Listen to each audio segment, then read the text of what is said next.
Praise lord. పరిశుద్ధుడును మహాదేవుడు మన రక్షకుడైన యేసుక్రీస్తు నామంలో మీ అందరికీ సర్వశుభాలు తెలియజేసుకుంటున్నాను. మీ అందరూ దేవుని బిడ్డలారా, ఎలా ఉన్నారు?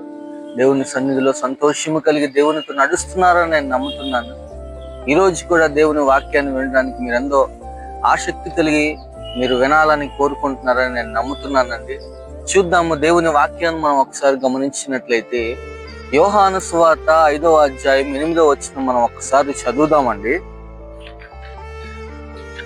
యేసు, నీవు లేచి నీ పరుపెత్తుకొని నడవమని వానితో చెప్పాడంట.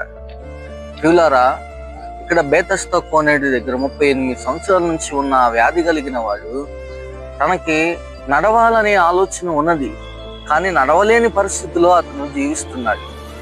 నడిపించేవారు ఎవరూ లేరు. ఆశ మాత్రమే తన హృదయంలో అలా మోసుకుంటూ ఉన్నాడు, కానీ నడవలేని పరిస్థితిలో అతను ఉన్నాడు. కానీ అతన్ని నడిపించాలి అని ఆలోచన కలిగిన వాడు యేసుక్రీస్తు ప్రభు. ఆయన ఆలోచన ఎప్పుడైతే ఆయనకు వచ్చినదో, ఆయన ఆలోచన ప్రకారం ఆ స్థలంలో అతను ఉన్న ప్రదేశంలో ఆయన నడిచినప్పుడు ఆయన చెయ్యి ఇచ్చి అతన్ని నడిపించాడు. అతని దేవుని మాట ప్రకారం ఆయన నడిచాడు. నిజంగా మనం ఈ రోజులో గమనించినట్లయితే మనల్ని నిజంగా ముందుకు నడిపించాలనే ఆలోచన ఎవరికి ఉండదు. కానీ నువ్వు నమ్ముకున్న, నువ్వు ఆరాధిస్తున్న ఆ దేవునికి నిన్ను నడిపించాలనే ఆలోచన కలిగి ఉంది. ఏ విషయంలో అయినా వెనక్కి వెళ్ళిపోయి నడవలేని పరిస్థితిలో ఆత్మీయంగా అయినా ఆర్థికంగా అయినా నువ్వు ఉన్నావైతే, దేవుడైతే నీతోనే మాట్లాడుతున్నాడు. నేనున్నాను, నేను నడిపించేవాడిని, నేను నడిపిస్తాను.